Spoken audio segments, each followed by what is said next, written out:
ಕಾಲ್ ತುಳಿತ ದುರಂತ ಪ್ರಕರಣಕ್ಕೆ ಸಂಬಂಧಪಟ್ಟ ಹಾಗೆ ಡಿಎನ್ಎ ಮ್ಯಾನೇಜ್ಮೆಂಟ್ನ ಮತ್ತೊಂದು ನಿರ್ಲಕ್ಷ್ಯದ ದೃಶ್ಯ ಲಭ್ಯವಾಗಿದೆ. ಗಾಯಗೊಂಡವರಿಗೆ ಪ್ರಾಥಮಿಕ ಚಿಕಿತ್ಸೆ ವ್ಯವಸ್ಥೆ ಕೂಡ ಅಲ್ಲಿರಲಿಲ್ಲ. ಮೆಡಿಕಲ್ ಸೆಂಟರ್ ಎದುರೇ ಗಾಯಾಳು ಯುವತಿ ಪರದಾಡ್ತಾ ಇದ್ರು. ಕಾಲ್ ತುಳಿತದ ವೇಳೆ ತಲೆಗೆ ಗಾಯವಾಗಿ ಪರದಾಡ್ತಾ ಇದ್ರು ಯುವತಿ. ಚಿನ್ನಸ್ವಾಮಿ ಸ್ಟೇಡಿಯಂನ ಒಳಗಿರುವಂತಹ ಮೆಡಿಕಲ್ ಸೆಂಟರ್ನ ಎದುರು ಪಾಪ ಹುಡುಗಿ ನರಳಾಡ್ತಾ ಇದ್ರು. ಮೆಡಿಕಲ್ ಸೆಂಟರ್ ಖಾಲಿಯಾಗಿತ್ತು. ಚಿಕ್ಕ ಬ್ಯಾಂಡೇಡ್ ಕೂಡ ಅಲ್ಲಿರಲಿಲ್ಲ. ನ್ಯೂಸ್ ಫಸ್ಟ್ ರಿಯಾಲಿಟಿ ಚೆಕ್ನಲ್ಲಿ ನಿರ್ಲಕ್ಷ್ಯ ಬಟಾ ಬಯಲಾಗಿದೆ. ಇದು ಕೆಸಿಎ ನಿರ್ಲಕ್ಷ್ಯ. ಇವೆಂಟ್ ಮ್ಯಾನೇಜ್ಮೆಂಟ್ ಕಂಪನಿ ಇತ್ತಲ್ಲ ಡಿಎನ್ಎ, ಇದರ ನಿರ್ಲಕ್ಷ್ಯ. ಇದು ಆರ್ಸಿಬಿ ಮ್ಯಾನೇಜ್ಮೆಂಟ್ನ ನಿರ್ಲಕ್ಷ್ಯ. ಎಲ್ಲ ಸೇರಿಸಿದಂತೆ ಸರ್ಕಾರದ ನಿರ್ಲಕ್ಷ್ಯ. ಈ ದೃಶ್ಯವನ್ನು ನೋಡಿ. ಯಾಕೆ ತಲೆಗೆ ಏಟಾಗಿದೆ, ನರಳಾಡ್ತಾ ಇದ್ದಾಳೆ. ಬ್ಯಾಂಡೇಡ್ಗೆ ವ್ಯವಸ್ಥೆ ಇಲ್ಲ. ಅಲ್ಲೇ ಮೆಡಿಕಲ್ ಸ್ಟೋರ್ ಇದೆ. ಚಿನ್ನಸ್ವಾಮಿ ಮೈದಾನದ ಒಳಗ ಭಾಗದಲ್ಲಿ ಮೆಡಿಕಲ್ ಸ್ಟೋರ್ ಇದೆ. ಕ್ಲೋಸ್, ಇಲ್ಲವೇ ಇಲ್ಲ. ಒಂದು ಬ್ಯಾಂಡೇಜಿಗೆ ಗತಿ ಇರಲಿಲ್ಲ ರೀ. ಕುಡಿಯೋದಕ್ಕೆ ನೀರಿರಲಿಲ್ಲ. ಅಲ್ಲಿ ಯಾರೋ 4 ಜನ ಬಾಟ್ಲಲ್ಲಿ ತಂದಂಥ ನೀರೇ ಗತಿಯಾಗಿದ್ದಿತ್ತು. ಕುಡಿಯೋದಕ್ಕೆ ನೀರಿನ ವ್ಯವಸ್ಥೆ ಇರಲಿಲ್ಲ. ನೋಡಿ, ಇದೆ ನಮ್ಮ ಪ್ರತಿನಿಧಿ ರಿಯಾಲಿಟಿ ಚೆಕ್ ಮಾಡ್ತಾ ಇದ್ದಾರೆ. ಇದು ಅಲ್ಲಿಯ ಮೆಡಿಕಲ್ ಸ್ಟೋರ್. ಆ ಮೆಡಿಕಲ್ ಸ್ಟೋರ್ನಲ್ಲಿ ಏನಾದರೂ ಇದೆಯಾ?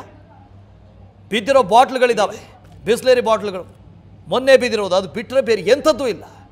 ಮೆಡಿಕಲ್ ಕಮಾಂಡ್ ಸೆಂಟರ್ ಅಂತೆ. ಮೆಡಿಕಲ್ ಕಮಾಂಡ್ ಸೆಂಟರ್ ನೋಡಿ. ಓಪನ್ ಮಾಡಿ ಒಳಗಡೆ ನುಗ್ಗಿದ್ರೆ, ಒಳಗಡೆ ನೋಡಿದ್ರೆ ನ್ಯೂಸ್ ಫಸ್ಟ್ ಪ್ರತಿನಿಧಿ ರಿಯಾಲಿಟಿ ಚೆಕ್ ಮಾಡ್ತಾ ಇದ್ದಾರೆ. ಸತ್ತಾರ್ ಒಂದು ಸಣ್ಣ ಬ್ಯಾಂಡೇಜ್ ಇಲ್ಲ ರೀ ಅಲ್ಲಿ. ಫಸ್ಟ್ ಏಡ್ ಮಾಡೋದಕ್ಕೆ ಎಂಥದ್ದೂ ಇಲ್ಲ. ಇನ್ನು ಎಂಥ ದಿವ್ಯ ನಿರ್ಲಕ್ಷ್ಯ. ಲಕ್ಷಾಂತರ ಜನ ಬರೋದಂತೆ, ಇವರು ವಿಕ್ಟರಿ ಸೆಲೆಬ್ರೇಷನ್ ಮಾಡೋದಂತೆ. ನಿಮ್ಮ ಹಣೆ ಬರೋಕ್ಕೆ ವಿಕ್ಟರಿ ಸೆಲೆಬ್ರೇಷನ್ ಅಲ್ಲ, ಸಣ್ಣ ಗಣೇಶ ಇಟ್ಟು ನೋಡಿ ಆ ಇವೆಂಟನ್ನು ಮಾಡಿ ನೀವು ಫಸ್ಟು. ಸತ್ತಾರ್ ಫೋನದಲ್ಲಿ ಜಾಯ್ನ್ ಆಗ್ತಾ ಇದ್ದಾರೆ. ಸತ್ತಾರ್, ಇಷ್ಟೊಂದು ದೊಡ್ಡ ಇವೆಂಟನ್ನು ಮಾಡ್ತಾ ಇದ್ದಾರೆ, ಒಂದು ದಿನದಲ್ಲಿ ಆರ್ಗನೈಸ್ ಮಾಡ್ತಾ ಇದ್ದಾರೆ, ಕೆಲವೇ ಗಂಟೆಗಳಲ್ಲಿ ಆರ್ಗನೈಸ್ ಮಾಡ್ತಾ ಇದ್ರು. ಒಂದು ಫಸ್ಟ್ ಏಡ್ಗೆ ವ್ಯವಸ್ಥೆ ಮಾಡಬೇಕಾಗಿತ್ತಾ? ಅದೂ ಇಲ್ಲ. ಆ ಇಡೀ ಮೆಡಿಕಲ್ ಕಮಾಂಡ್ ಸೆಂಟರ್ನಲ್ಲಿ ಆ ಕಿತ್ತೋಗಿರೋ ಬಾಟಲ್ಸ್ಗಳನ್ನ ಬಿಟ್ಟರೆ ಬೇರೆ ಎಂಥದ್ದೂ ಇಲ್ಲ.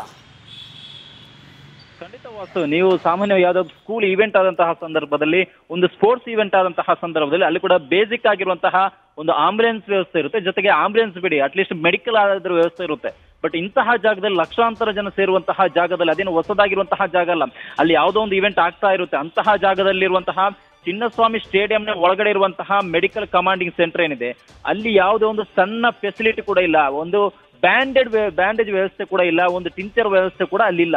ಅಲ್ಲಿ ಒಂದು ಯುವತಿ ಆ ಮೊನ್ನೆ ದುರಂತದಲ್ಲಿ ಗಾಯಗೊಂಡು ಬಂದಂತಹ ಸಂದರ್ಭದಲ್ಲಿ ಆಕೆಯ ತಲೆಯಲ್ಲಿ ರಕ್ತ ಸೋರ್ತಾ ಇದೆ.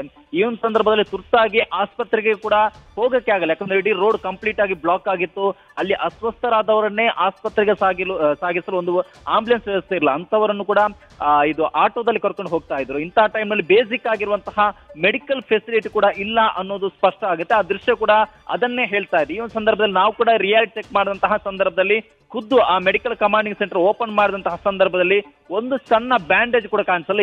ಈ ಎಲ್ಲೂ ಕಣ್ಣಾಯಿಸಿದ್ರು ಕೂಡ ಮೆಡಿಕಲ್ ಕಮಾಂಡಿಂಗ್ ಏನು ಸೆಂಟರ್ ಇದೆ ಒಳಗಡೆ ಕಣ್ಣಾಯಿಸುವಂತಹ ಸಂದರ್ಭದಲ್ಲಿ ಅಲ್ಲಿ ಬಿದ್ದಿರುವಂತಹ ಬಾಟಲ್ಗಳಿದೆ. ಅದ್ರ ಜೊತೆಗೆ ಕಿತ್ತೋಗಿರುವ ಅಂದ್ರೆ ಯೂಸ್ಲೆಸ್ ಆಗಿರುವಂತಹ ಒಂದು ಫ್ರಿಡ್ಜ್ ಅಲ್ಲಿದೆ. ಅದು ಬಿಟ್ಟರೆ ಅಲ್ಲಿ ಎಲ್ಲೂ ಕೂಡ ಒಂದು ಬ್ಯಾಂಡೇಜ್ ಆಗಿರೋದು ಬೇರೆಲ್ಲೂ ಕೂಡ ಕಾಣಿಸಲ್ಲ.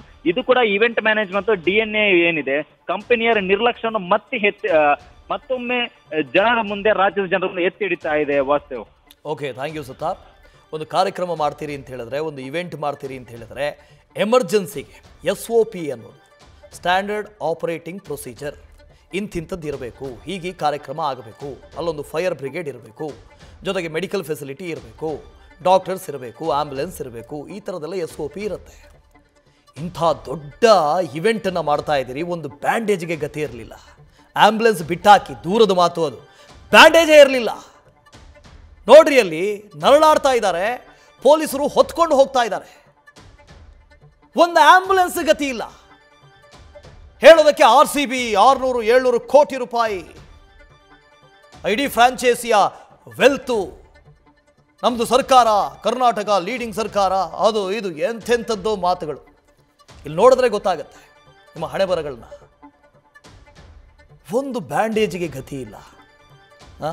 ಇನ್ನೆಂಥ ವ್ಯವಸ್ಥೆ ಮಾಡಿದ್ದೀರಿ? ಇನ್ನೆಂಥ ವ್ಯವಸ್ಥೆ ಇದು? ವ್ಯವಸ್ಥೆನೇ ಆಗದೆ ಇರುವಂಥ ಕಾರ್ಯಕ್ರಮಕ್ಕೆ ನೀವು ಪರ್ಮಿಷನ್ ಕೊಟ್ಟಿದ್ದಾದರೂ ಹೇಗೆ?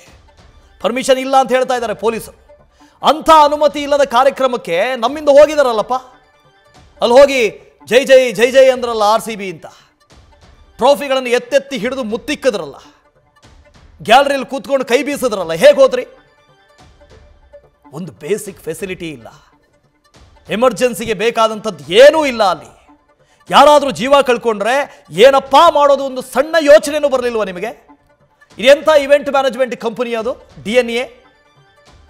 ಕೆಲವೇ ಗಂಟೆಗಳಲ್ಲಿ ಇವೆಂಟನ್ನು ಅರೇಂಜ್ ಮಾಡಿದ್ರಂತೆ, ಕೆಲವೇ ಗಂಟೆಗಳಲ್ಲಿ.